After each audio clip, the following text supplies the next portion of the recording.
What is up, everybody? Welcome to the first ever Dudes Who Bet Sports. So you want to bet sports, but you need some advice on how to cash in big at a heck of a price. Well, if you want enough money to line your shorts, then you're in the right place. This is Dudes Who Bet Sports. Dudes Who Bet Sports, it's your favorite show. Dudes Who Bet Sports, where degenerates go. Dudes Who Bet Sports, time to change your approach with Aaron Halterman and his father, the coach. Let's ride. Well, the Associated Press is full of shit. What's up, guys? Welcome back to another edition of the Dudes Who Bet Sports Show. Monday recap edition, Papa Dude. But we do have one game we got to talk about real quick. But before we do, overall thoughts on the weekend from you. Well, I tell you, I thought the games went about like we expected. Yeah. The one that really surprised, not that they won, but man, Buffalo made New England look awful. Yep. That was kind of the score was a big surprise. I thought they would win, but boy, they looked really good. No surprise in Kansas City. That was not a surprise at all. Is Pittsburgh the worst team to ever make the playoffs? I think so. Offensively, I think they may have been the worst. Yeah. I think they are too. Well, you know, everything. Well, we'll get to it in a minute. The Tampa Bay game, I'm still not liking the way Tampa's playing. Yeah. You know, I just don't like the way they're playing because the Eagles may have been the second worst team to ever make the playoffs. I mean, we had two bad teams in there this year. So the Cincinnati game was good. And of course, the Dallas game yesterday was a classic. So this one tonight ought to be a good one too. Yeah, let's get into it. Let's go right into tonight's game. I've got it queued up and ready. We'll pull up on the screen now. This is going to be a hell of a game. I totally agree. The Arizona Cardinals go on the road to take on the Los Angeles Rams tonight. These two teams have already met twice this year. They split. The Cardinals did go to Los Angeles and win earlier in the year, and then a little bit later on, Los Angeles went to Arizona and won. The Rams are a 3.5-point favorite. I went Arizona. I think you went Rams, so make the case for Los Angeles tonight. Well, before I start, the Cardinals have them right where they want them, on the road. Yeah. You know, they're 8-1 on the road. I can see why you picked the Cardinals. The reason I don't like the Cardinals, they're trending in the wrong direction. And we've kind of seen this so far. New England came in the playoffs having lost 3 out of 4, and they played like it. And I'm a little worried about the Cardinals. I don't like anything about the way they're playing. I just don't. I don't like the coaching staff. I think since Murray lost Hopkins, he has been relatively ineffective. Mm-hmm. They're having trouble moving the ball, and they're making so many mistakes. I just don't like anything about the Cardinals going into this game. I hope I'm wrong. The only thing is, and we talked about it, I believe, on Thursday, how much pressure is Stafford going to be under tonight? Yep. And is that going to affect him? So tell me your reasoning on the Cardinals. Well, I like the Cardinals on the road. They look like a different team all year on the road. And that's been the weird thing about it. You also look at the Rams. They have not been great at home. No. Not only have they lost to the Cardinals, you know, they lost last week of the season to the 49ers in a game that meant a lot to the Rams.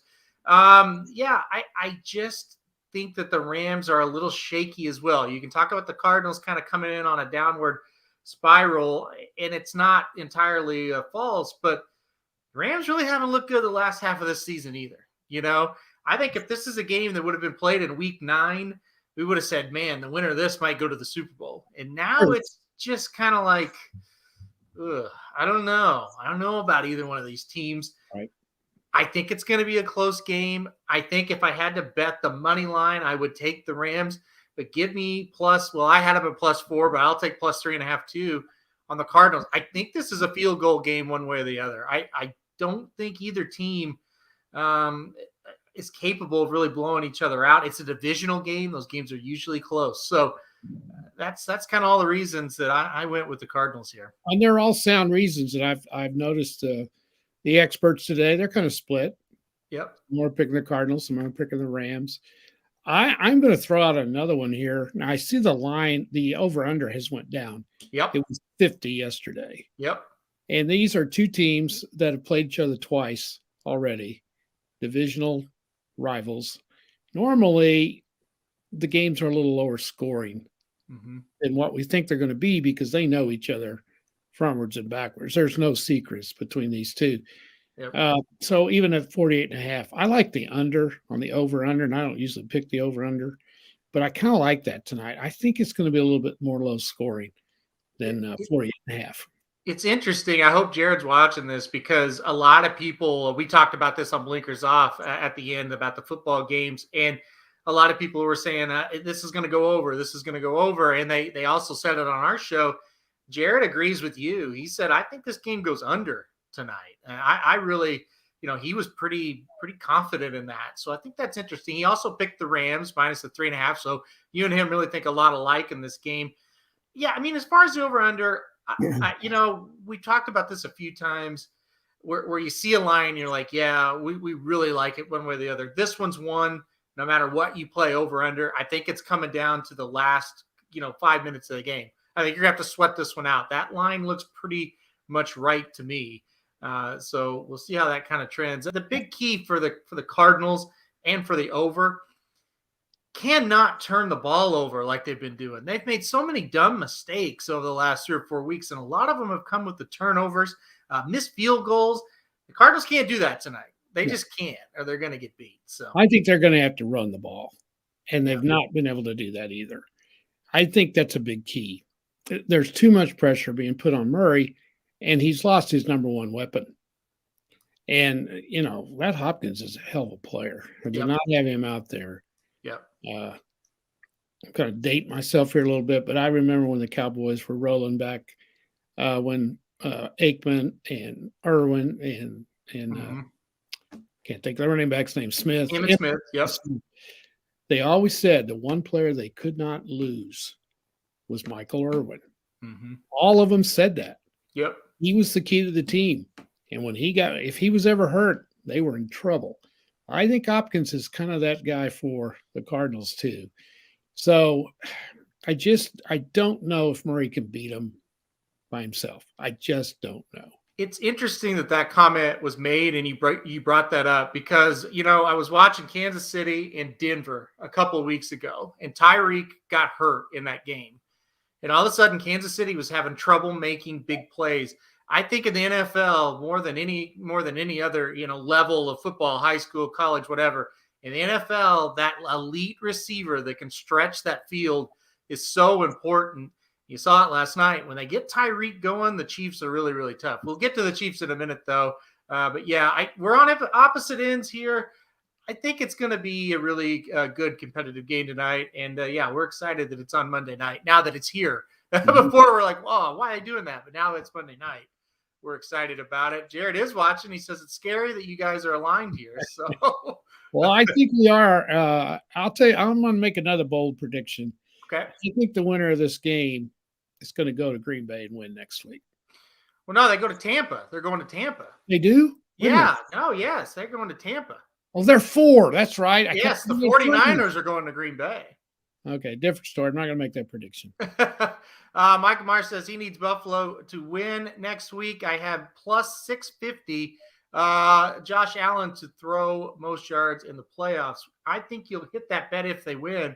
I think it's a big if that they do, though. All right, let's recap the games here before we move on a little bit. The Bengals did win against the Raiders 26-19.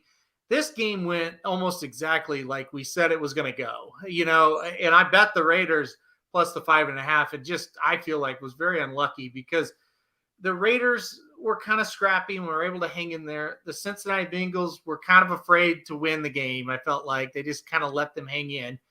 And, the Raiders had a great chance to tie the game there and probably cover. It didn't. What do you think about this game? Well, this is one I didn't get to see a whole lot. I got to see the last half. Sandy was in driving school, which is a story within itself. And anyway, she was in driving school Saturday. We had a snowstorm here, so I drove her up and then I had to go back and pick her up at the end of that ordeal.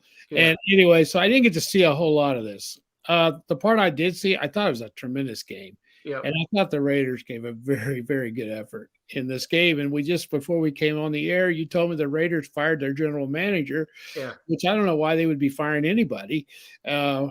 With the stretch run they made, and I thought they showed a lot of guts, and I thought the Bengals looked really good. I was impressed with what I saw of the Bengals. They got ahead. Yeah. A lot of pressure on them. Hadn't won a playoff game in, what was it, 31 years, I think, something like that. That's a lot of pressure. I thought they looked really good. I thought it was a very good game. I enjoyed what part I saw. The Bengals looked really good, but they kept kicking field goals and they kept letting them stay in the game. I feel like without the pressure and without them being the Bengals, they probably would have won by a couple of touchdowns, but they just kept kicking field goals, and they held them in the game. I agree. The Raiders were good enough to stay in it. They just weren't good enough to win it. And I also agree. You've got a team that, overachieved, and then not to mention, they, all that happened with them throughout the year, I don't think I'd be firing anybody. I think they did a good job holding them together. The bottom line with it, they're just not that great of a team. They don't have a great roster. No, they don't. And they got everything out of themselves they could get. Yeah, for what they have, that was a pretty darn good year for the Raiders, I thought. It is. I thought they played really well. I thought they looked well coached. I thought they really put up a great effort, and I was impressed with Cincinnati. I think they got a shot. I think this is a pretty good team. Yeah, we'll see. They're going to have to go on the road, play a tougher team. We'll talk about those in a second, but I agree with Mark. Sometimes the hardest win is that first one, and when you haven't won in 31 years in a playoffs, that's a big monkey to get off the back. So they did. I think they'll play a lot looser, a lot more relaxed next week at Tennessee.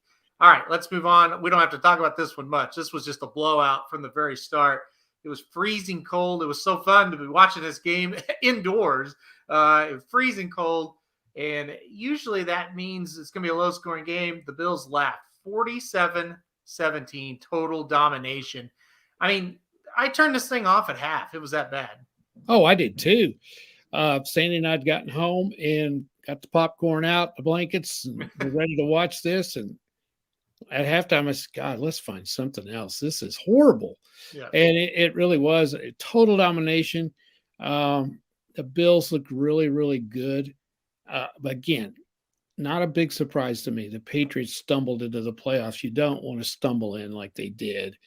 And I don't know what exactly happened to them, but, their defense had played so well all year long and stumbled down the stretch. So Buffalo looks really good. Allen really is playing well, but didn't have any pressure on him either. He did whatever he wanted.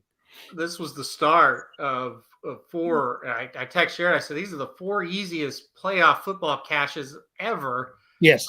I just couldn't believe it. Every game, it's like, okay, I've got the Bills -4. Well, they're up 27-0 for you. Yeah. Okay. And you have to sweat it. No, I had the Tampa, -8.5. Well, they're up 17-0 for you. Bad. I mean, it was crazy how it worked out. Yeah, they just dominated them, and the Patriots. I don't know what happened to their defense. Like, they scored 17 points. Yeah, okay, that's about what I figured. But down the stretch, they couldn't stop anybody. No. I don't know what happened. I don't either.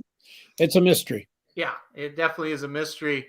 And Jared said, considering everything the Raiders went through, even making the playoffs was a pretty good achievement. So it was. I would say most people would not have picked them to make the playoffs. Yeah. And that's before they went through all the stuff they went through. And Isaac seems unimpressed by the Bills. He said he thinks the Chiefs will beat the Bills this Sunday night. So, boy, that may be the game of the year, honestly. I think the winners going to the Super Bowl may even win it. Although that's not – we'll see what happens in the NFC. There's some good teams over there. So, Mark says, I love Allen, but I think people are overreacting off one game, New England at home. Now KC on the road, that'll be tough. I agree with Mark because I've watched him play New England twice, and they never made him punt, right? Those last two times they played him. But then I watched him play the Jets, and they kind of stopped him. So we'll see what happens on that. I'm kind of with you. I think he's really good, but this is the test coming up. Russ has a good question. Is the 7th seed needed? This year it didn't look like it. What do you think? Do we need the 7th seed? I don't think so.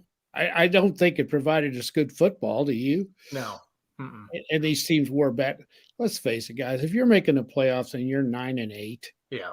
you suck. You're not any good. Yeah. 9-8 get your ass fired anywhere in college, just Right. about. Yeah. So that's a good point. I don't think it's needed either. I looked back because we did it last year as well. The Colts and Bills last year was a great game. Came down to the wire, so that was definitely, you could say, well, the Colts deserve to be in. The other 3-7 seeds have not been good. So, Right. yeah, I don't know. I think it's always good though to get those extra teams in the playoffs. Makes the last couple weeks of the season a little more exciting. But to be fair, the Colts blew it, and they were better than the Steelers. yeah. I think they would have played Kansas City a little better than the Steelers did. I think they was still lost. That's true. The Steelers were legit really awful. Jared Like Jared said, both 2 seeds lost the bye, but essentially had a bye. That's true. And the other thing too, Jared and everybody else, Kansas City should have been number 1. They were the best team. Really what I thought you had last night. Well, I'm going to save it because we got 2 more games here. Tampa Bay dominates the Eagles. They were up 31-0. The Eagles score points late. I was with you once the game kind of got settled down. The Eagles played with them pretty nicely. I thought there were a lot of open guys, and Hurts just kind of missed them a little bit. Didn't have the greatest game. I was not overly impressed with Tampa. What about you? No, I'm not. I think they're struggling a little bit. Now, you got to understand, they got injuries everywhere. They are not healthy. Yep. Both their top 2 running backs are out. Godwin is a huge loss to Brady. So, I mean, and I don't think they're going to Fournette may be back next week. Yeah. But they're missing some key parts. And the Eagles just don't. They stop the Eagles running game, and if you do that, they're done. Yeah, and everybody knew it. And Tampa's pretty good against the run, but they're still Tampa, and it's still Brady, so they're a force. But no, I don't think they're playing just real well, and I think they'll tell you that. Yeah, I do too, and I think the winner of tonight's game will be who I take, as long as they're 3.5 point underdogs next week. I just think it'll be a close game, one way or the other. So I want to ask you something else. Did you see Bruce Arians? Oh yeah. Hit that guy in the head. Yep. Was that not hilarious? Yeah, I suppose that one of the Tampa guys was getting ready to get a penalty, or at least Bruce Arians thought he was going to, and he was getting ready to get in and mouth and maybe take a swing at somebody, and Bruce Arians ran out on the field and nailed him right in the helmet. I tell you, get back. Yeah, there is no BS with that guy. Son of a gun. I don't think he's very well liked by those guys, but I do think they play for him. So, I saw him waddling off the field there trying to find the Eagles coach after the game. I tell you, I don't know how he gets around. Yeah, he's not in good health at all. Oh, I wouldn't be surprised if maybe he retires after this year. Yeah. Yeah, it'd be hard to leave Tom Brady though. Yeah, it was pretty crazy to watch him do that. I died laughing. I did too. It almost was one of those things. It's like, did I see that right? That wasn't him. That's what Sandy said too. He said, he just hit. I said, yeah, he'll probably get his ass sued on Monday. So Mark says toughest coach with a fanny pack. Oh yeah, that's pretty good. Yeah. All right, 2 to go here. The game, as far as entertainment value, was definitely the 49ers and the Cowboys, like we thought it would be. This is another game that, it kind of went how I thought it would.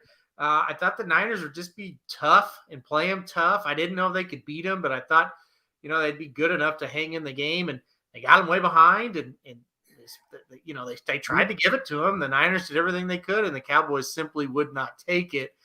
I mean, where do you start with this one? Yeah, we both nailed this one. We got to pat ourselves on the back. Number one, you picked them. Yeah. And number 2, I said, if you can get in Prescott's face, he'll choke. Yeah. And they did. Yeah. They got after him. At pass rush, exactly what the Chiefs did to him in Kansas City. I have seen Prescott do this before, and I'm not blaming him. because he didn't have a lot of time, but he didn't make any plays either. Yeah. His receivers, I didn't think Lamb had a good game at all. I thought he was in a daze the whole game. He got a costly penalty when he was just loafed out there and didn't get set. Yeah. I was disappointed in him. I thought the play calling was pathetic. And we'll get to that last one here in a minute. But I got to hand it to the 49ers. They came in and really played well. Had no fear of them whatsoever. And I wouldn't bet much against them, against the Packers.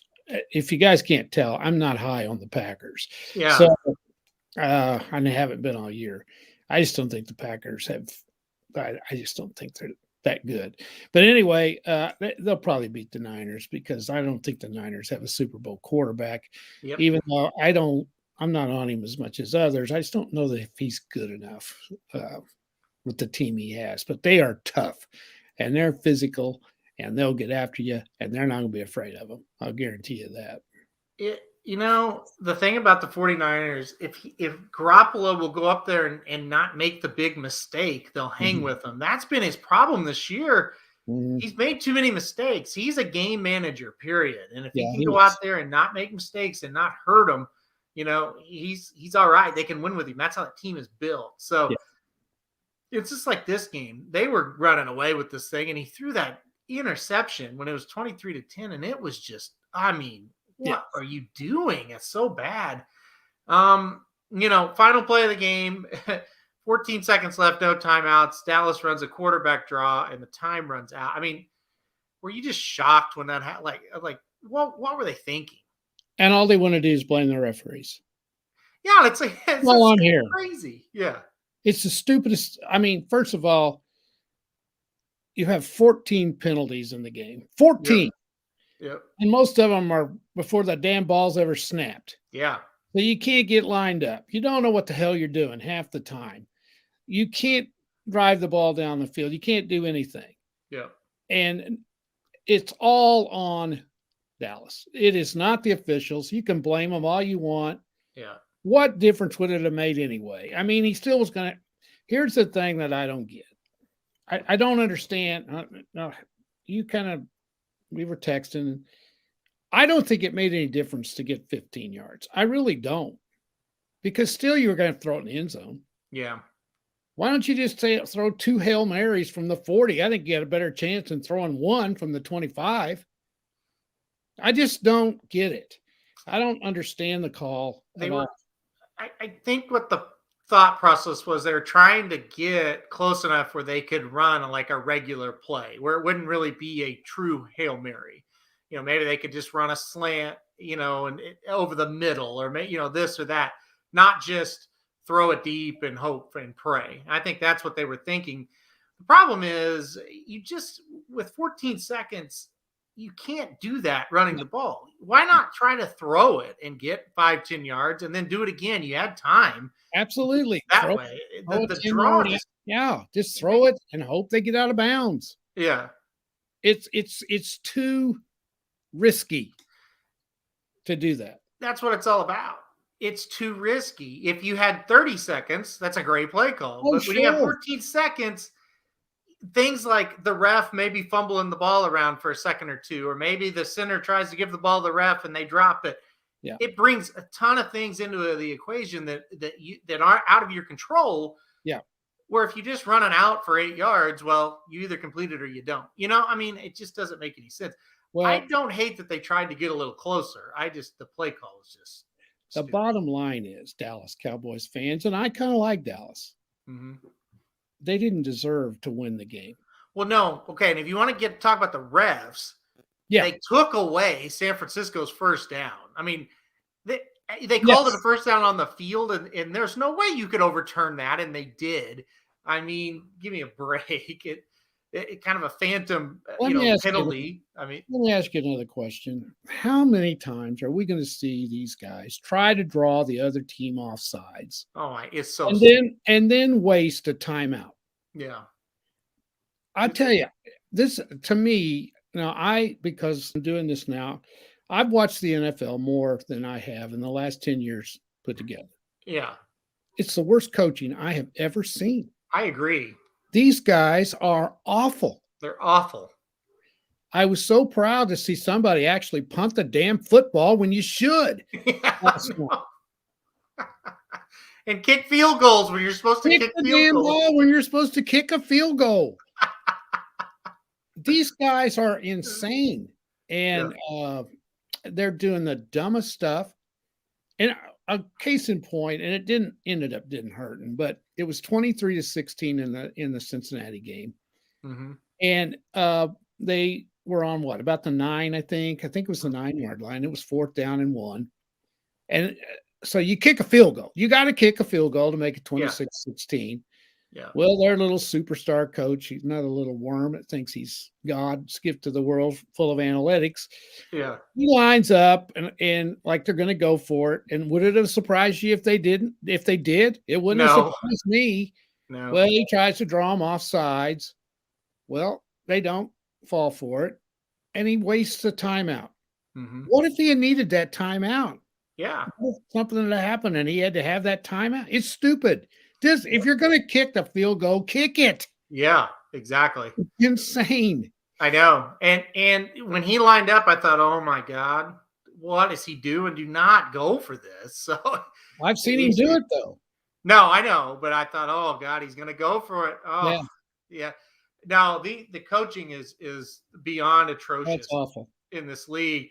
And we get to watch Cliff Kingsbury tonight in a playoff game. So there's no telling what we'll see. You know, I think there are too many coaches in the pros. There's too many coaches on the coaching staff. Yeah, a lot of really people on the sideline. Mm-hmm. There's 50 of them. Yeah. There's coaches everywhere.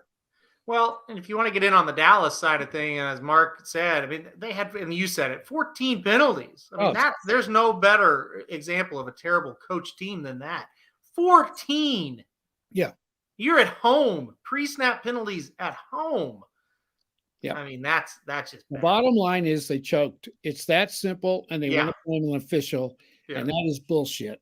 Yeah. It's that simple. No, that's just it. They choked. They got behind 23-7 to the 49ers. This team is not that good. I mean, come on. Nope. They choked, period. Not when you got talent all over the field like they do. Yeah, that no doubt. No doubt. All right, final game. Not a whole lot to talk about here. What I was going to say earlier, and I saved it for when we talked about the Chiefs. You had one team that was the number 7 seed, but probably like the 12th best team in that side of it. It's Pittsburgh, who just somehow got in off lucky wins and just craziness, really, and their division melting down. You know, really, you get right down to it. The Browns are shit. The Ravens are shit. And the Pittsburgh was just there to take advantage. Right. And then you had a team in Kansas City who was clearly the number 1 team and just lost stupid games. I mean, this team, I don't know how they ended up like this. When you watch this team, they're the favorites to win this. Come on. I mean, how they ended up number 2 is crazy. But anyway, they took care of business. I thought after the first quarter, this looked like the old Kansas City Chiefs. I did too. They were awesome. You know, Sandy and I were watching, and I said, have you ever noticed the Chiefs make all the other teams look like they're in slow motion? Yes. They are so fast. Yep. Their offensive players are so fast. Yep. When they're clicking. And they were clicking. And I want to make a comment too. And I know Roethlisberger is done. I understand that. Pittsburgh is bad everywhere. It's not just him. Yeah. That is the worst defense I've ever seen a Steelers team put on the field. Yeah. It's awful. Well, their wide receivers should play for Cleveland. Like they're terrible. Cannot catch. No. You know, I've said for years, quarterbacks get too much credit and too much blame, the same as coaches do. And I mean, sure, he's done, no doubt. He can't move. No, I don't think he can throw it over 15 yards anymore. Yeah. But it's not his fault. They somehow won 9 games. I don't know how in the world they won 9 games. But they did. And you know, they would have played other teams, not the Bills, not the Chiefs, but probably everybody else. They'd have played them closer. They just got a draw against a team they couldn't. There's just no way they can handle the Chiefs. Honestly, pretend they went to Tennessee like they should have. Yeah. They probably would have played them within a touchdown or two. They probably would have. But the key to the game was the key to any Pittsburgh game all year. If they play a team that can score, they're totally screwed. Oh, they're done because they can't score with. And this team, the Chiefs, the second quarter for the Chiefs was flawless football. It was. And then they get it to 14-7. There's only a minute left. And I told Heather, I said, it's 21-7 at the half. This is what they do. They get that touchdown before the half and bury you. And you're right. They make everybody look slow. And even like Kelsey, the tight end, he makes people look slow. That touchdown he scored to make it 21-7, he looked like a sprinter. I know he got it some open field. Okay, cool. The tight end's in open field. He may get 10 yards maybe after the catch. He just outran the defense. It was super impressive. He did that against the Chargers 3 or 4 weeks ago too. Yes, he did. Yeah, he's a stud. The Chiefs and the Bills are going to be a great football game. Yep. I think a lot of people, because of the way the Bills played, are going to pick them. They might even be the favorite. I haven't looked at the line. Have you looked yet? I haven't looked. Yeah, I'm actually going to jump over to that right now and give everybody the early line. So the Chiefs and the Bills right now, the Chiefs are 2.5 point favorites. Okay, that's the home field. That's all that is. That's right. That's a pick-em game. That's basically saying on a neutral field, these teams are even. Home field's usually 3.5 points. Yeah. Interesting. Yeah. It's going to be a heck of a game. I can't bet against the Chiefs. I just can't. They dominated the Bills beyond belief last year in the playoffs. They beat the hell out of them. Mm-hmm. But the Chiefs beat the hell out of, the Bills beat the hell out of the Chiefs in the regular season. Yep. Both teams are better now than they were then. Mm-hmm. It's the game of the year for me. I think it's just going to be fantastic. It should be. It really should be. You've got the two young. They're not. You can't really call either up and coming. Two young, really good quarterbacks in this league that are going to be there for a while. It's got everything you would want. It's the game of the year. Like I said, I keep saying it. 2.5. I'll make the decision on Thursday. Right now, I'm leaning Chiefs though. I'm leaning Chiefs. Yeah, I am too. And like Mark says, and I agree with Mark, when the Chiefs play focused, they're the team to beat. I've said it all year. At times they look like they're done, and then at times it's like, yeah, there they are. They're the Chiefs. They've had such an up and down, inconsistent year, but when they're right, they look just like they always have. So, well, could they now? Here's the deal with a team like them. They've been in a Super Bowl 2 years in a row. Mm-hmm. They know they're better than anybody else. I mean, these guys aren't stupid. They know they're good. Could they have sleepwalked a little bit through the regular season, and now they're going to turn it on? It felt like that early for sure. Oh, definitely. And the game's going down the stretch. The one they lost was Cincinnati, and that was a bullshit game. They got every bad call imaginable they got in that game. I mean, that's right. And Cincinnati had to win it. Yeah, and it didn't. And that's just kind of a throwaway game. Yeah, it is. Cincinnati's pretty good. I mean, they're pretty good, and you can't beat them when you the Chiefs kind of did a couple of stupid things, and the refs did some terrible calls, and they just got beat. They're on the road, and they just got beat. But after that early slump, they've looked better each week coming in. The other two games that are set, the Bengals and the Titans. Right now, the Titans are 3.5 point favorite. This is an interesting one. Like I said, we'll all these in depth on Thursday. But first thoughts. This is going to be pretty competitive. I think. This is a toss-up, in my opinion. I think the Bengals are better. I haven't delved into it at all, so I don't want to get into it much, and I don't think you do either. Mm-hmm. Is Henry going to play? Yeah, I've heard different reports. Okay, so we'll have to see. Right now, I don't want to commit on yes or no. Yeah, I know. Yeah, I think. I mean, it should be a good game. Now you got a Titans team that's just tough as a boot. Yeah. They're not going to crack. They're used to this. And then you got the up and comer with a great quarterback and weapons. And, they got a chance to score every time they get it. So that's going to be a good one. That'll be a dandy. Be a good game. I don't think either team is going to beat either the Bills or the Chiefs, but I do think it'll be a very good game. I think every game we're going to see is going to be good. Yep. This coming week rather than this week. Really, they weren't. And then the other one that is set, the 49ers take on the Packers. Right now, the Packers are 5.5-point favorite. Probably makes sense. Yeah, what do you think about the early line of that one? That's about right. Mm-hmm. I would think. Sometimes teams don't play well after a bye. Yep. That happens sometimes. Yep. I give the 49ers a fighting chance. I'll tell you. I'll say that. I'm really impressed with how tough they are.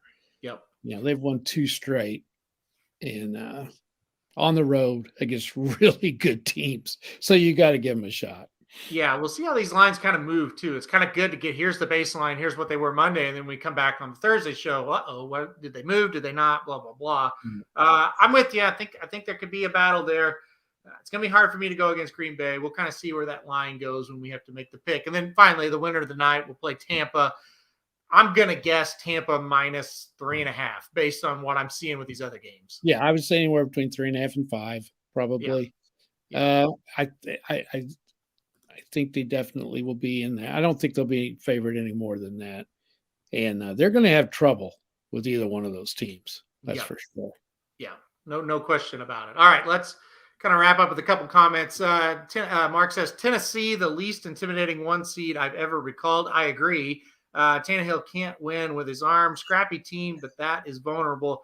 I agree. I don't think anybody thinks they're going to make it. No. But they are. That sums up my thoughts exactly, Mark. They're scrappy. They're tough. They're not going to beat themselves. Yeah. So you got to beat them. Isaac says he thinks the 49ers may lose that game. It's going to be a tough one, but I think they're going to. So I think you're right there on that one, Isaac. All right. You didn't pick it in overtime. No, you did not say that was going to overtime, Isaac. So listen, you think about it. You pick the one on Thursday that you think is going in overtime, and we'll let everybody know.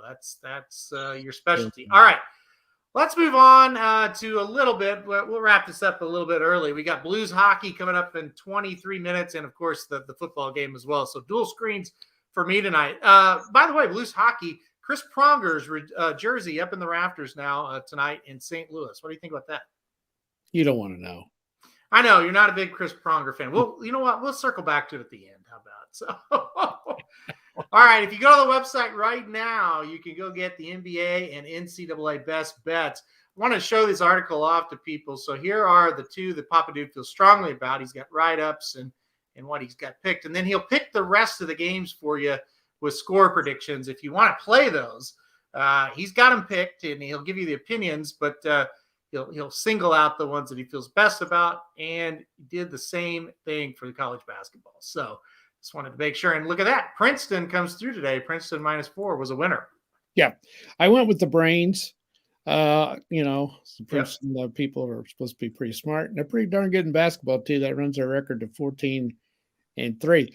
On Sundays and Mondays, now Big Monday, I believe, will be coming back next Monday. So we'll have more elite games than we have been having on Mondays. But that's when I get to pick some of these lesser teams.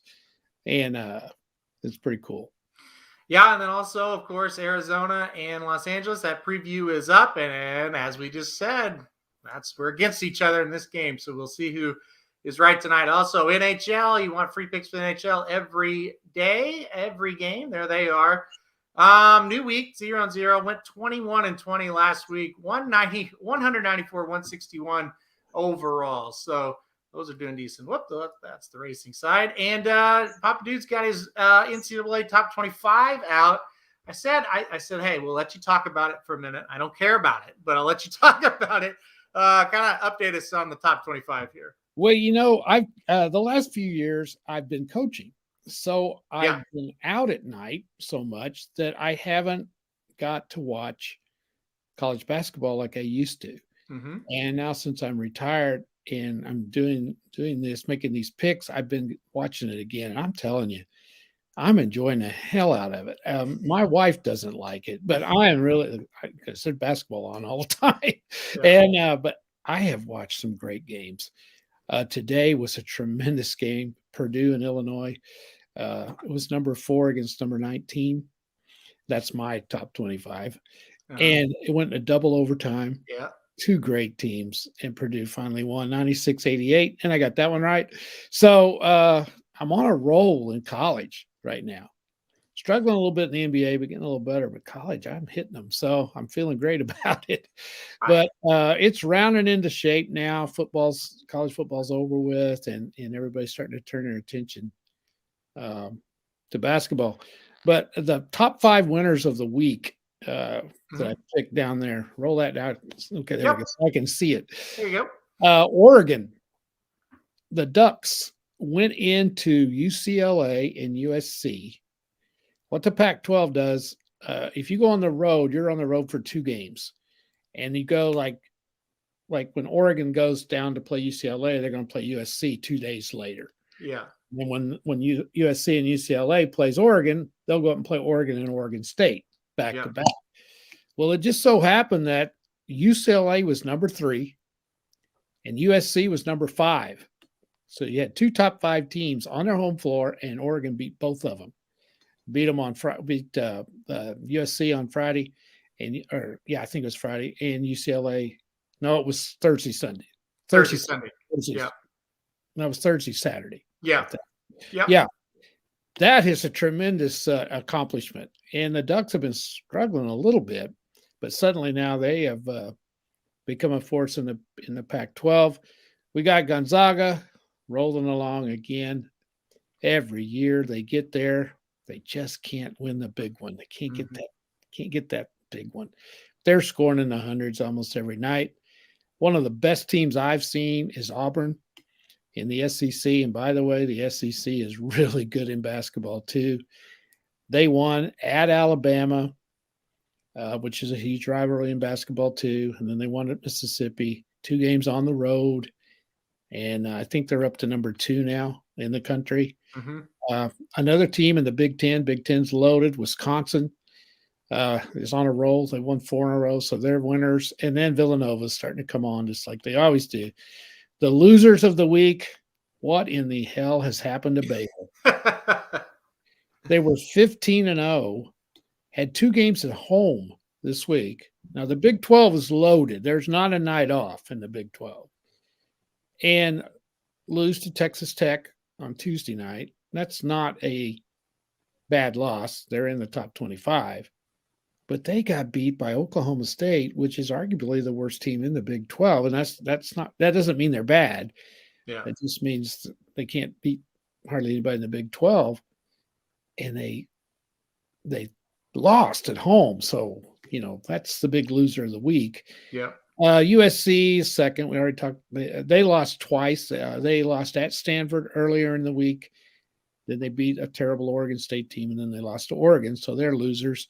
Alabama, they had a real bad week down in Alabama. Monday night, their football team, which is all they care about, went down, and it's carried over into the basketball team as they lost 2 games, 1 at home, and then they lost at Mississippi State Saturday night. Michigan State was rolling, lost at home to Northwestern. That's a bad loss. Yep. And then Tennessee, and it's no disgrace to lose to Kentucky, but when you're ranked in the top 25 and you lose 107-79, you make the loser list. So anyway, one more game to mention that I watched this week. Okay. The other day, it was Friday night, I believe. There weren't very many big games on Friday night. So Davidson played Richmond. Yeah, hell of a game. Yep. So, and it was on CBS Sports or something. I don't know where I got it. I got 900 channels. I found it. And I like to watch Davidson. They're old school. And so is Richmond. The Davidson coach has been there, I think they said 35 years. And if you don't keep up with college basketball, Davidson's in the tournament almost every year. And that's where Curry played. Yep. I have never seen shooting as good as was in that game. Both teams shot the lights out of it. They run patterns. They run screens. They're set plays like you used to see 20 years ago. They're precise. And I had Davidson. It was on the road. It was at Richmond. I had them. And they hit a 3 at the buzzer. And the point spread was 1.5, I think. So I got it. That's why I liked it. The game so well. But it was a pleasure watching those 2 teams play. A great, great game. You're 1,000% accurate. It was it felt like I was watching like a Division II basketball game where they still run plays and it's not just one-on-one dribble penetration kickouts or just go to the rim. That's what that was. It's screens and shooting and like I said, hit the three there at the buzzer. Well, I guess it was truly at the buzzer, but wasn't there like a second maybe left? Yeah, they had a shot. I think it was 2 seconds. But it was a deep. They got a three. shot, Richmond. Yeah. And another terribly racist comment here, but when's the last time you saw 5 white guys on the floor? Yeah, I know. Davidson that had 5 white guys. Yeah, I know. It was. And they could shoot the lights out of it. It really was like stepping back in time and watching a basketball game, but it was a good game. Yeah, it was a great game. It really was. So I knew you'd be into the college basketball when it started. I had a feeling you would. Yeah, I'm back to watching it like I used to. Now my wife doesn't like it, but yeah. All right. That's your update. Hold on here. Mark's got a comment. At Wyoming, it was a joy watching Air Force 3-man weave. These Air Force teams were always good too. Yep. Big screening each other down low. They used the whole shot clock. They wore it down. Yeah, that's. I've watched them play before, Mark. Right. Yeah. Mark, your boys have got a big game tonight in Nevada. Wyoming's 12-2.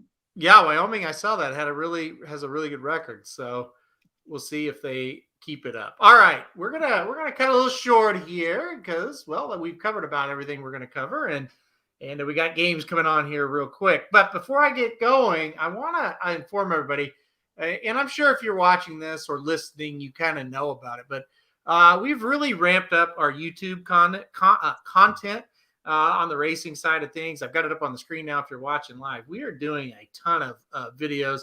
Magic is doing a fantastic job producing these, hosting these. And then myself, Samich, and Jared, kind of the expert analyst for these races. We talk about upcoming the Pegasus World Cup and horses coming up on the Kentucky Derby Trail, and of course race previews. Well, the reason why I'm talking about this now, and of course podcasts, you can find our shows there too. But the big thing, sports. We're going to start doing videos for sports covering games. The first ones will be the NFL games this weekend. So the big 4 games coming up, we'll have video breakdowns of those little 4 or 5 minute videos. Here's our pick. Here's why. And just really nice, short, and easy for everybody to consume. So make sure to check those out. The YouTube content, we really, really have put a lot of focus in that. And I got to tell you something. We're having a ball with it. We love getting on there. If you don't know Magic personally, it's just fun getting on there and shooting the shit with him before we actually do the videos. By the time we do the videos, he's got me cracking up. So we're having a great time with it. I really hope you guys are enjoying it, and we got a lot more coming. And the one thing we talked about today, if any horse on this Kentucky Derby Trail does anything, we're going to do a video on it. We really want to cover all those horses. So Papa Dude, you look for that coming up. Look for Papa Dude's sports videos coming up in the next couple of days. So I know you're excited about that.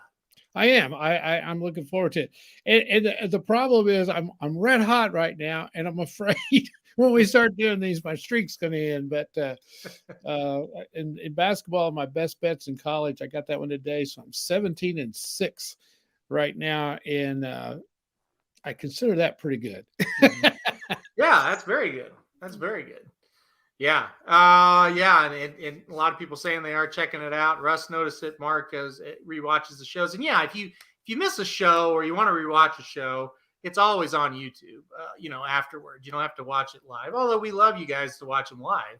Oh, sure. You can always go back in there and watch it. So we definitely think that, doing little quick hitters of the games will be good. And I think people will really enjoy it. So, yeah, we're going to do that. And like I said, check out the racing content as well. We're really having a great time with it and really proud of it. I'm really impressed with Magic's work. He's doing a great job with that. So, all right, any final thoughts before we go watch the Blues and the football game?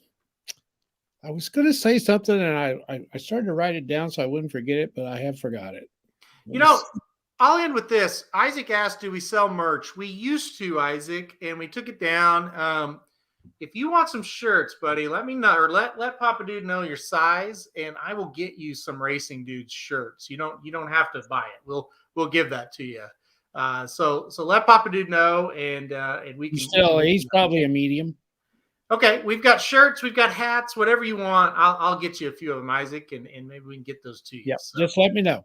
Yep, you live just down the road for both of us. So I think we can make that happen. So, all right, so that's it. Oh, hold on, last question. Which former St. Louis football team wins tonight? I never thought about that. That just now dawned on me. Wow. Oh, hey, Mark, I never. I don't really know why, but I never was a Rams fan when they moved to St. Louis.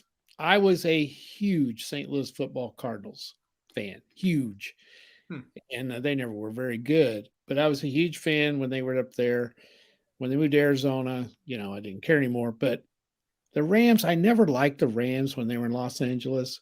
Now, of course, when they won the Super Bowl in St. Louis with Warner and Falk and those guys, I got on the bandwagon there. But and then when Sam Bradford was up there from Oklahoma, I started watching them some.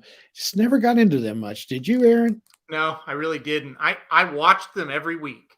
I will say that. I always watched the Rams, but I never was what you would call a real passionate fan. I just never was. I don't know why. I never could get into it. I didn't like that they played in a dome. They were boring for a lot of it. But the Greatest Show on Turf was so much fun, but I didn't get fired up if they won or lost. I just like to watch the Rams. It's like, oh, the Rams are on, so. Yeah. I'm the same with you, Aaron. I didn't like the dome. No. I don't like football inside. I'm not really old enough to remember the St. Louis Cardinals. No, you wouldn't be. No, I don't remember that. They played in the baseball stadium. I think if the Rams would have played at Busch Stadium, they probably would have been more popular, as weird as that sounds. Yeah. Or at least an outdoor field. But no, when they left, I was sad, but it just didn't bother. I just didn't get into it. I think I don't know. I just never really felt like they were in St. Louis for some reason. Yeah, it was I think it might have helped had they did change the color of the uniforms a little bit when they went up there, but they still looked like the Rams. And I, for some reason, never did like the Rams much when they were in LA. Yeah. And they weren't very good most years they were in St. Louis. They really weren't. No, they weren't. Other than that one run, they weren't. Every year they were just kind of whatever. Yeah. So it's just weird because I will fight somebody over the Blues. I just love them, and I just never got into. Oh, we were gonna quickly. I know what it was. It was Pronger. Oh, yeah. We'll circle back. Chris Pronger, his jersey getting retired. It's in the rafters now. I think they did it just a little while ago. The great defenseman for the St. Louis Blues, captain for many years, MVP of the league, Norris winner. Not a Stanley Cup winner in St. Louis, but did get one Stanley Cup before he retired. So, what were your thoughts on Chris Pronger? Well, I'm not going to say anything too bad. I mean, he's a great player, obviously. Yeah. Another one of those guys that when they left St. Louis, he won the cup. Mm-hmm. And there's so many of them. Just think of all of the great players that played in St. Louis over the years that never won a cup in St. Louis, but went somewhere else and won one. And he was one of them. He was the best point man on the power play I think I ever saw. Not shooting the puck, controlling the puck on the power play on the point. Yeah. He was the best. He had the longest reach I've ever seen of any player. He could keep the puck in the zone better than anyone I think I've ever seen. Yeah. And everybody thought how mean he was. I never saw that much. I bet maybe you did. I never thought he was that physical, but he was more, I guess mean is the right word than physical. It's not like he was a bruiser, but he was kind of dirty. Like he would just call off and whack you with a stick, something like that. Yeah, his dynamics in St. Louis were always tough. He got traded, or the guy they traded for him, Brendan Shanahan, was Yeah. such a fan favorite. Yeah. People blame Chris Pronger for every problem the Blues ever had. He got a bad rap. I will agree. A lot of the years he was there, he was kind of growing up, and he even says that. He was growing up, and he wasn't really fully who he was until the last few years, and then we went downhill as a team once he really got going.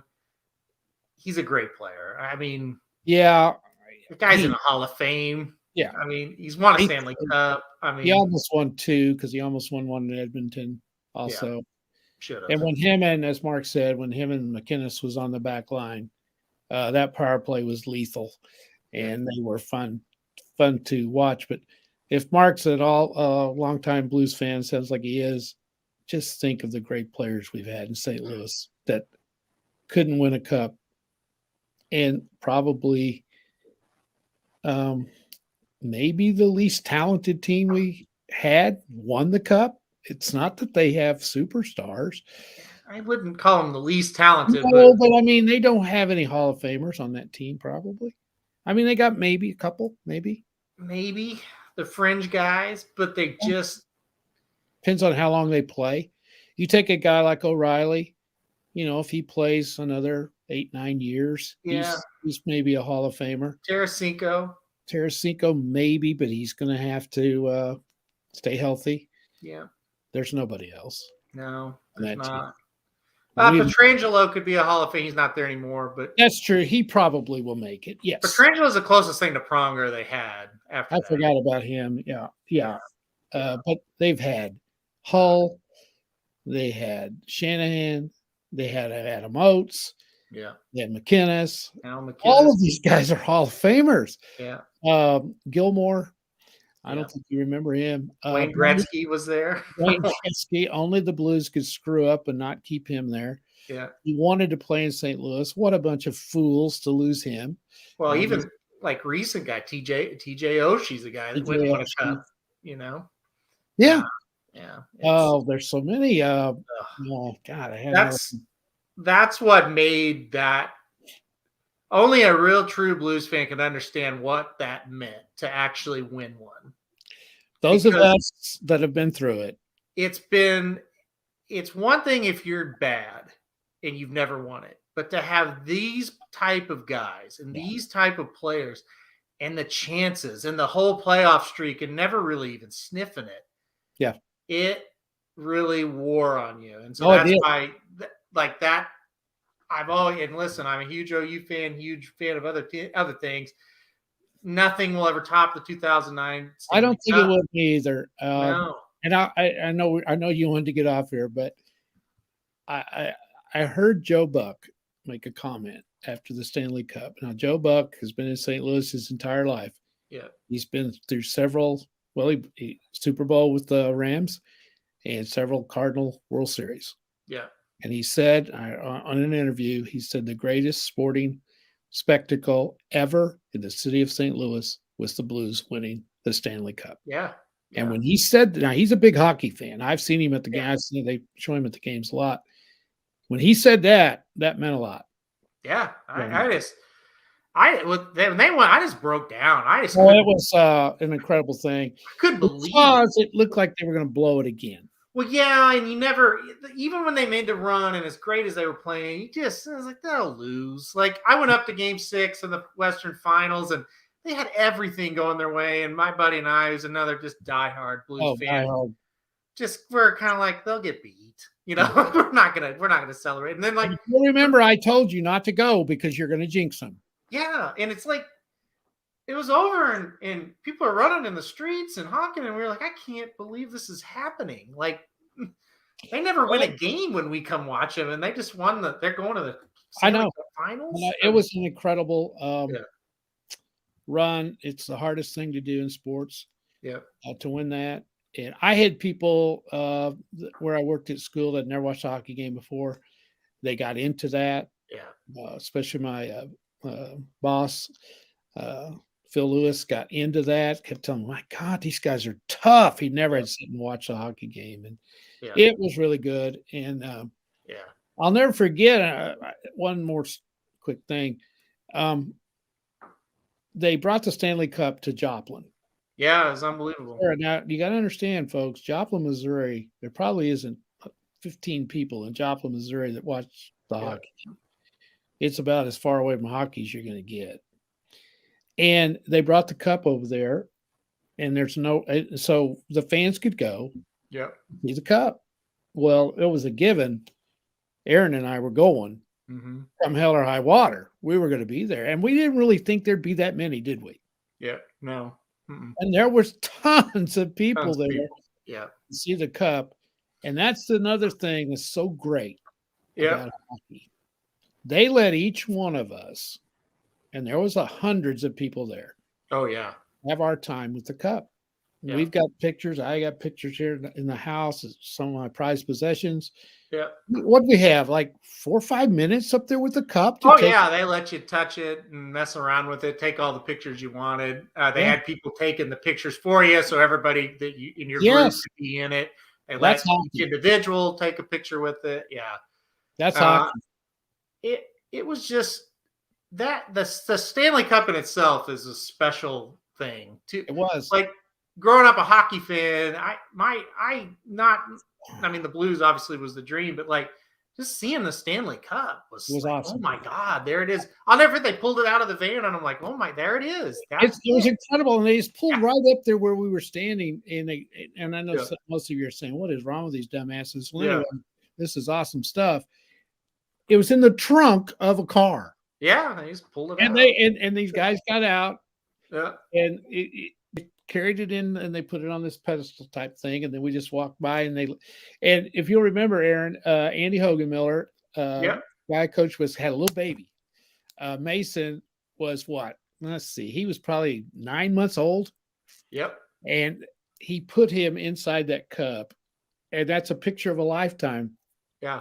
Because Andy is a huge Blues fan. Has been for years because he's from up there.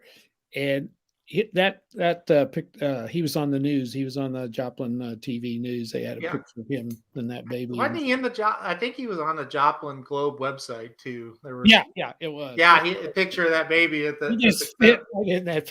Yeah. Mason has no idea, and he won't ever remember that. But it was amazing. Yeah, that was cool. Everybody cheered. Remember, everybody's in line and they were cheering when they put him in there. Yeah, Lindsay's on there now. Lindsay was with us that day. Yeah. Really good. Yeah, we went over. It was freezing cold. Yes, we got there real early, and we looked, and there wasn't hardly anybody in line yet. I said, "Let's go over to the coffee shop." And we sat there a while. Then we got back out there, and I was like, "Oh God, there's people everywhere now." So. Well, I remember I was going to meet you guys, and then Andy lives in Joplin, and Andy and I had been texting back and forth the night before, and he didn't think there'd be hardly anybody there, and I think we're supposed to be there at 9:00, I believe. Yeah. And so he texted me about. Because I was planning on getting there around 8. And he texted me about 6:30 and he said, I'm already in line. You better get your ass over here. Yeah. Anyway, it was great. It was awesome. Yeah, that was awesome. And like I said, all those guys, and Pronger's one of them, that when we got him and then they won the President's Trophy that one year, and it's like, all right, he's going to bring the cup, and he never did, McInnes never did, and Hull, and all these guys, on and on. And you just kind of thought, Keith Tkachuk, that's another guy we don't talk about. It just, he never won one anywhere. Grant Fuhr came and couldn't get it done. Doug Waite, on and on. Adam Oates. On and on and on. Stuart Janney. Pierre Turgeon. Pierre Turgeon was a great player. Great player. Yeah. Bernie Federko. Yeah. Bernie, you don't remember Bernie at all, but I'm telling you, us old timers, Bernie was about as good a player as we ever had. He was a great player. Yeah. This would have been cool. I wish I would have been in the bar in St. Charles. That had to have been amazing.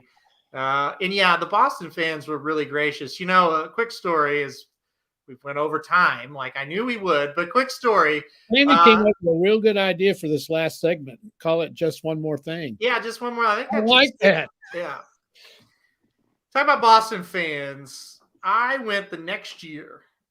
The Blues played at Boston, and I was going to go up to watch the Patriots and the Browns with a couple of my family members and that are Patriots fans. And we planned a weekend in Boston, and I'd never been to Boston, and I thought this would be a good time. And they live up in Plattsburgh. Anyway, so they come down, and a couple of weeks before the game, I'm noticing, I said, guys, the Blues are playing the Bruins Saturday night, and then the Browns game was Sunday. I said, we got to go. So I got us tickets, and of course I wore my Bennington jersey. You know, that they were the nicest damn people to me. And I told the guys, I said, whatever you do, ignore what is said to me tonight, because it's probably not going to be good. Because, you know, the last time we were here, we won the Stanley Cup. So they're going to be brutal. But no, they were the nicest people. I was so shocked by that. So, you know, Mark saying the two Boston fans congratulate everybody. That doesn't surprise me. Everybody was really nice to me, you know, that night too. So anyway. Yeah, that's right, Mark. We lost 3-0. That's right. And for 3.5 quarters. Okay, no, here's what happened. OU played Kansas State, and OU was undefeated and like number 2 in the country. This was Jalen Hurts' year, and they got beat that Saturday afternoon. Yep. And the Blues got shut out, and then the Browns got smoked, and they were shut out through 3 quarters. And I had Baker Mayfield jersey on at the Patriots game, and these guys behind me, we got to talking to them, and my cousin said, yeah, we went to the Bruins Blues game, and his team got shut out, and now they're getting shut out here. They gave me so much shit in a friendly way. But yeah, that was one of the worst sports weekends for me. Oh, that's awful. Yeah, it was still a lot of fun. But yeah, cool place, Boston. Anyway, that's it. That's all we got. All right. I will say that one more thing. No. Oh, just one more thing. The Gloria thing, for those of you who don't know, that's a song. That was awesome. How they came up with that was unbelievable that year too. I don't like Take Me Home Country Roads. They sing that. I don't like that.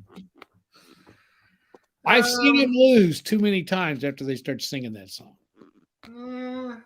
It's pretty cool. Okay. I like it when you're there. We played Gloria all the way home the night they won the beat the Sharks in the Western Conference. All right, guys, we're getting off here. Mark says, OU, Cleveland, Blues.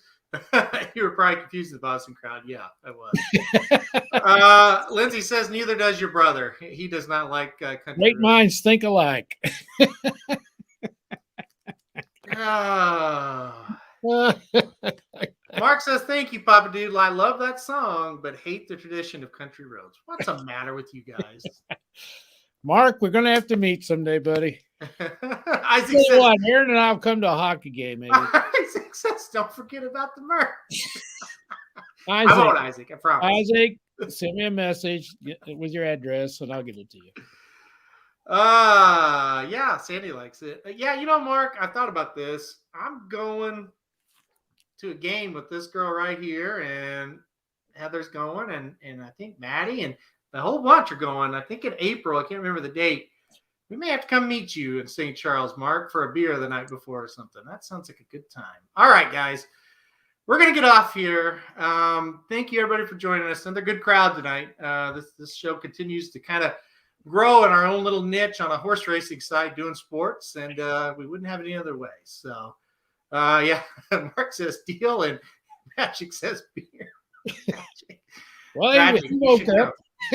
Magic, yeah, come on to St. Charles. I'll buy you a plane ticket if you come. How about that? Mark will buy it for you. Oh, gosh. All right, we're getting off here, guys. Thanks, as always. We'll be back here Thursday. Good luck to everybody playing. Let's go Blues. Let's go Cardinals, and hope everybody has a winning night.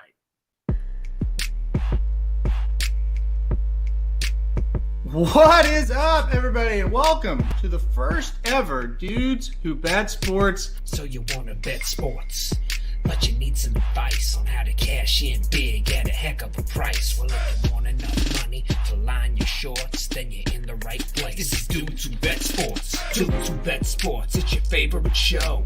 Dudes Who Bet Sports, where degenerates go. Dudes Who Bet Sports, time to change your approach with Aaron Holzman and his father, the coach. Let's ride.